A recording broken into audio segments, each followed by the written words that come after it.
देवी और सज्जनों, अभिवादन स्वीकार करें। आज की जानकारी के मुताबिक पीपीटी में बताया गया है कि शाहजहां ने आगरा का ताजमहल बनवाया था। अब वो इबादत में मशगूल हो गए हैं। रियान फतह का कहना है कि शाहजहां की कद मध्यम थी, लेकिन उनका बदन मजबूत और कंधे चौड़े थे। शहादत तक उन्होंने अपने पिता जहांगीर और दादा अकबर की तरह सिर्फ मूछें रखी, लेकिन जब वो बादशाह बने तो उन्होंने दाढ़ी बढ़ानी शुरू कर दी। शाहजहां की शख्सियत का हर एक हिस्सा मुगल शान और भव्यता को दिखाने के लिए खास तौर पर बनवाया गया था। शाहजहां के अपने पिता जहांगीर की तरह मिजाज मुलायम नहीं थे। वो सीधे साधे और सच्चे थे और हमेशा साफ सुथरी भाषा में बातें करते थे। मुगलों पर एक किताब emperors of the peacock throne, the saga of the great Mughals लिखने वाले अब्राहिम इराली लिखते हैं, शाहजहां के लिए शराब सबसे बड़ा गुनाह था, जिसकी आदत शराब के प्रति बिल्कुल नहीं बनी थी। उम्र में पहली बार उन्होंने शराब को चखा, और वो भी जब तक उनके पिता ने उन्हें चखने के लिए मजबूर किया। अगर हम बात करें अगले 6 सालों तक उन्होंने शायद ही कभी शराब पी। 1620 में जब वो दक्कन के अयान पर निकले तो उन्होंने पूरी तरह से शराब छोड़ दी और अपनी सारी शराब के भंडार को चंबल नदी में बहा दिया। शाहजहां एक परंपरावादी मुस्लिम जरूर थे, लेकिन वो सन्यासी या विरागी नहीं थे। शानो शौकत से उनका प्यार अपने पिता जहांगीर से कम नहीं था। इतालवी कलाकार निकोलावो मनुची लिखते हैं कि राजपाट से अपना ध्यान हटाने के लिए शाहजहां संगीत और नृत्य का सहारा लेते थे। तरह तरह के संगीत, वाद और शेरो शायरी सुनना उनकी आदत में शामिल था। वे खुद भी एक अच्छा खासा गा लिया करते थे। उनके गाने गुनगुनाने वाली लड़कियों का एक झुंड हमेशा उनके साथ रहता था, जिन्हें कंचन कहा जाता था। वैसे तो शाहजहां की शरारतों के कई किस्से मशहूर हैं, लेकिन जब उनकी पत्नी मुमताज महल में जिंदा थी, वे पूरी तरह से उनसे जुड़े हुए थे। इतना ही नहीं, उनकी दूसरी पत्नियों को भी उनके निजी जीवन में बहुत कम जगह मिली। शाहजहां के दरबारी इतिहासकार एनत खां अपनी किताब शाहजहांनामा में लिखते हैं कि दूसरी महिलाओं के मुकाबले शाहजहां की भावनाएं मुमताज महल के प्रति उनकी भावनाओं का 1000वां हिस्सा भी नहीं थी। चाहे वो महल के अंदर हो या बाहर हो, उनके बिना रह नहीं सकते थे। मुमताज न सिर्फ बहुत खूबसूरत थी, जिनसे शाहजहां को बेहद मोहब्बत थी, बल्कि वे सरकार में भी उन पर उसी तरह निर्भर करते थे जैसे जहांगीर नूरजहां पर। शाहजहां के सिंहासन संभालने के 4 साल के अंदर ही मुमताज का निधन हो गया, वरना मुगल साम्राज्य पर उनका असर कहीं ज्यादा दिखता है। ये बातें लिखते हैं कि अंतिम दिनों में जब मुमताज बहुत कमजोर हो गई थी तो उन्होंने बादशाह से एक वादा कराया कि वह किसी और औरत से संतान पैदा नहीं करेंगे। उन्होंने कहा कि उन्होंने सपने में एक सुंदर महल और बाग देखा है जैसा इस दुनिया में कहीं नहीं है। मेरी आपसे विनती है कि आप मेरी याद में वैसा ही एक मकबरा बनवाएं। मुमताज ने 17 जून को बुहारनपुर में आखिरी सांस ली। अपने 14वें बच्चे को जन्म देते हुए उन्हें बहुत तेज दर्द हुआ जो कई घंटों तक चला और हर कोशिश के बावजूद उन्हें बचाया नहीं जा सका। इससे पहले शाहजहां ने जरूरतमंदों को उम्मीद में पैसे दिए थे कि शायद भगवान उनकी बीवी को बचा ले, लेकिन सभी डॉक्टरों और वैद्यों की लाख कोशिशों के बावजूद उन्हें बचाया नहीं जा सका। अनाइद खान लिखते हैं कि शाहजहां पर इस मौत का बुरा असर हुआ। वे इतने दुखी कि पूरे 1 हफ्ते तक न तो अपने कमरे से बाहर निकले और न ही उन्होंने राजपाट के किसी काम में हिस्सा लिया। उन्होंने संगीत सुनना, गाना और अच्छे कपड़े पहनना तक सब छोड़ दिए अगले 2 सालों तक। और उनके बाद हर बुधवार को जिस दिन उनका निधन हुआ था वे सिर्फ सफेद कपड़े ही पहनते थे। लगातार रोने की वजह से उनकी आंखें हैं वो कमजोर हो गई थी और उन्हें चश्मा पहनना पड़ा।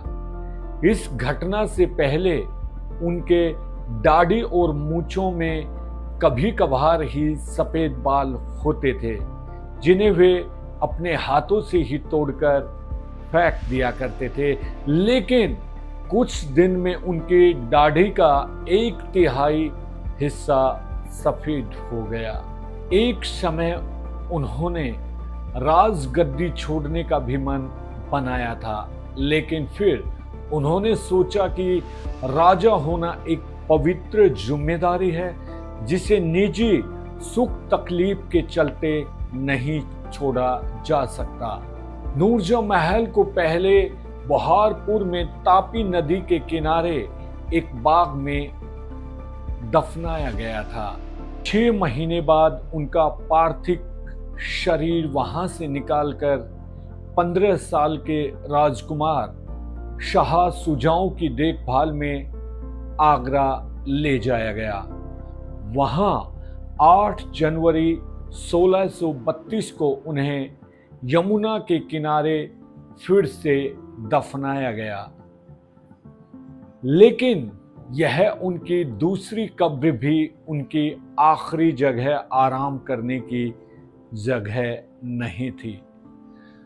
वहीं पर शाहजहां ने उनका एक मकबरा बनवाया जिसे उन्होंने रोजा मनवरा का नाम दिया, जिसके बाद में ताजमहल कहा जाने लगा। मीर अब्दुल करीम और मकमद खां इस मकबरे को बनवाने की जिम्मेदारी उनके ऊपर सौंपी गई थी। मकमद खां जहांगीर के शासनकाल में दुखने ईरान के शिराज शहर से भारत आए थे। उन्होंने अपना निर्माण मंत्री भी बनाया और उन्हें दिल्ली का गवर्नर भी बनाया गया।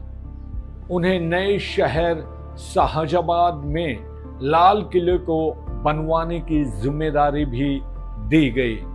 ताजमहल को 1460 के दशक में दिल्ली में बने हुमायूं के मकबरे की शैली में बनवाया गया था, जिसकी चारों मीनारें काफी ऊंची थी और सबसे ऊपर छतरी लगी हुई थी।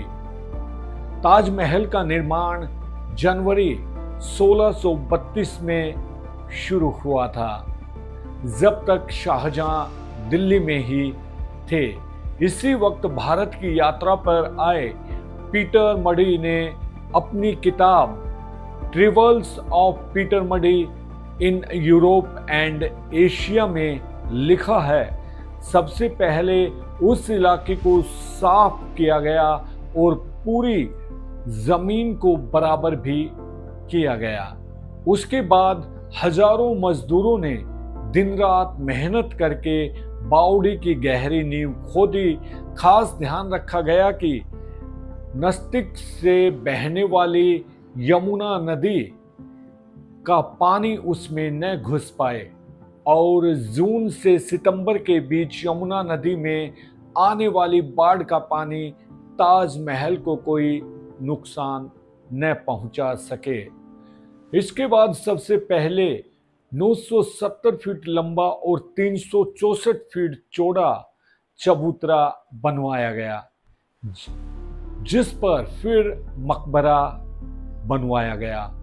भवन में लगने वाला जो संगमरमर 200 मील दूर मकराना से लाया गया था, एक पुर्तगाली यात्री सेबेस्टियानो ने मनरेट में लिखा है कि ताजमहल में इस्तेमाल किए गए संगमरमर के कुछ टुकड़े इतने बड़े और भव्य थे कि उन्हें बैलों और लंबी सींग वाले भैंसों ने अपनी पूरी ताकत लगाकर आगरा तक पहुंचाया। उन्हें खास तौर पर भारी बगियों में लिया जाता था, जिन्हें 25 से 30 जानवर खींचते थे। ताजमहल पर Taj Mahal passion and genius at the heart of the Mughal empire लिखने वाले डायना और माइकल प्रिस्टन लिखते हैं कि ताजमहल बनाने के लिए बांस और लकड़ी की सीढ़ियों और ईंटों का एक मचान बनवाया गया था। जब पूरा हो गया तो शाहजहां को बताया गया कि इस ईंटों के मचान को गिराने में 50 साल लग जाएंगे। जब शाहजहां ने आदेश दिया कि जो भी गिराई गई ईंटें होंगी वे सब मजदूरों की हो जाएंगी, और आखिर में नतीजा ये हुआ कि रातों रात वो मचान गिरा दिया गया। ये एक अफवाह है कि ताजमहल को पूरी तरह बन जाने से पहले भारी नजरों से छिपाने के लिए ये मचान बनवाया गया था। इस कहानी में भी कोई सच्चाई नहीं कि एक बार जब किसी चौकीदार ने दीवार के बाहर से ताजमहल बनते हुए देखा तो उसकी आंखें निकाल ली गई थी। ताजमहल का हर गाइड आज भी वो कहानी सुनाने से थकता नहीं कि कैसे शाहजहां ने ताजमहल बनवाने वाले हर मजदूर के हाथ कटवा दिए थे ताकि वे दुनिया में इस आश्चर्य को दोबारा ना बना सकें। लेकिन इस घटना के कोई सबूत नहीं मिलते हैं और न ही किसी इतिहासकार ने इसका जिक्र किया है। अमानत खान को ताजमहल पर कुरान की आयतों का नक्काशी करने की जिम्मेदारी भी दी गई थी। वह अकेले ऐसे शख्स थे जिन्हें शाहजहां ने ताजमहल पर अपना नाम लिखने की इजाजत दी थी।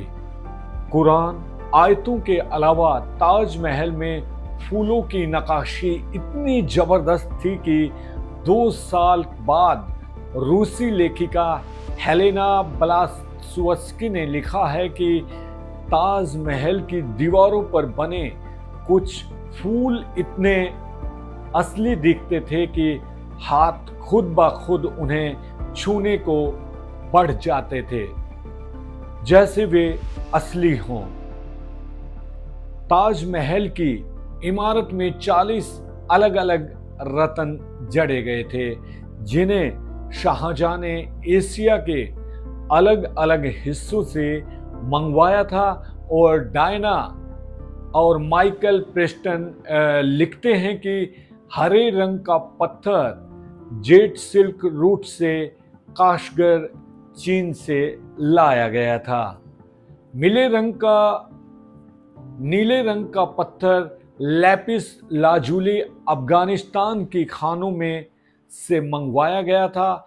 फिरोजा तिब्बत से लाया गया था, जबकि मोंगू को अरब और लाल सागर से मंगवाया गया था। पीला आसमान को और ऊपर परम और मोक को श्रीलंका से लाया गया था। लहसुनिया पत्थर मिस्र के नील घाटी से मंगवाया गया था। नीलम को पवित्र माना जाता था, इसलिए इसका इस्तेमाल लगभग नहीं किया जाता था।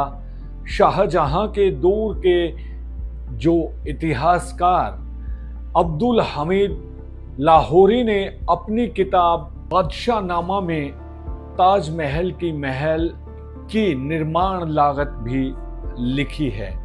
50 लाख रुपए लगे हैं, लेकिन कुछ इतिहासकारों का मानना है कि ये कीमत सिर्फ मजदूरों को दिए जाने वाले वेतन की है और इसमें भवन में लगे सामान की कीमत शामिल नहीं की गई।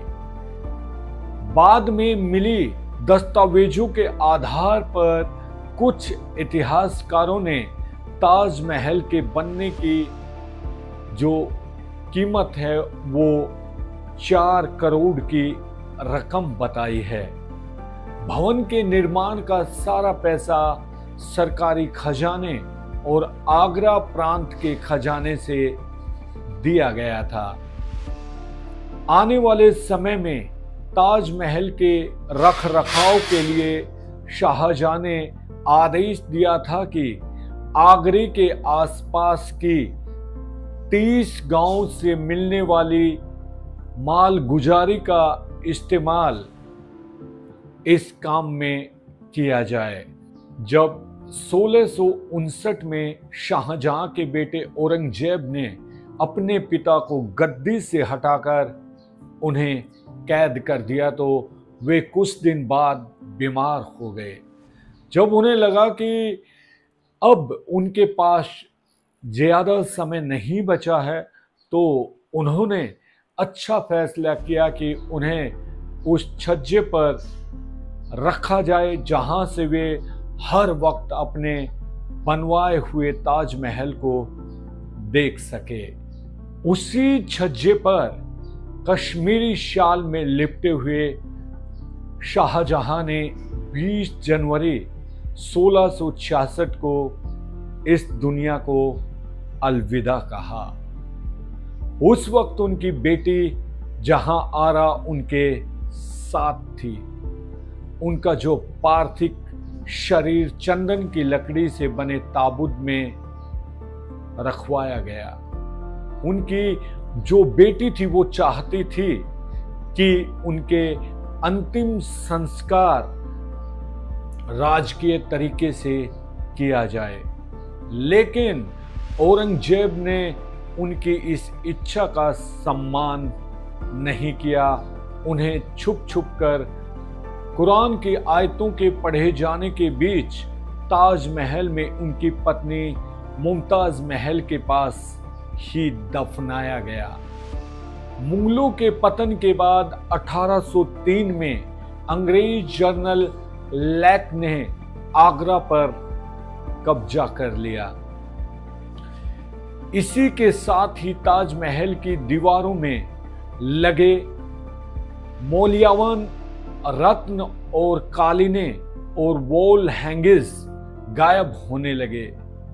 अंग्रेजों ने ताजमहल के अंदर मौजूद मस्जिद को किराए पर दे दिया और उसके चारों ओर हनीमून कॉटेज बना दिया।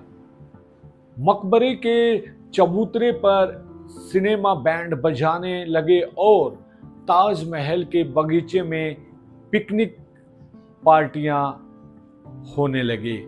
इस दौरान ये अफवाह भी उड़ी कि 1830 के दौरान ब्रिटिश गवर्नर जनरल विलियम बेस्टिंग ने ताजमहल को गिराकर उसका संगमरमर नीलाम करने का भी सोचा था। 1857 के विद्रोह के दौरान ब्रिटिश सैनिकों ने कुछ मुगल अमीरों के मकानों को भी नुकसान पहुंचाया। उनमें से एक था आगरा महल के पता आसिफ खां का महल, लेकिन ताजमहल किसी तरह बच निकला। अगर हम बात करें 20वीं सदी की शुरुआत में ब्रिटिश वाइसरॉय लॉर्ड कर्जन ने ताजमहल की मरम्मत में गहरी रुचि दिखाई। 1965 में भारत पाकिस्तान युद्ध के दौरान नज़दीक के हवाई ठिकानों पर पाकिस्तानी हवाई हमले की आशंका को देखते हुए भारत सरकार ने ताजमहल को ढकने के लिए काले रंग का एक बड़ा कपड़ा लगवाया गया ताकि उसे चांदनी रात में ऊपर से न देखा जा सके। यह कपड़ा 1995 तक तो ठीक ठाक रहा, लेकिन जब चूहों ने इसे हर जगह से काट डाला तो इसे फेंकना पड़ा। पीपीटी मुंबई से मैं संजय रामफल, नमस्कार।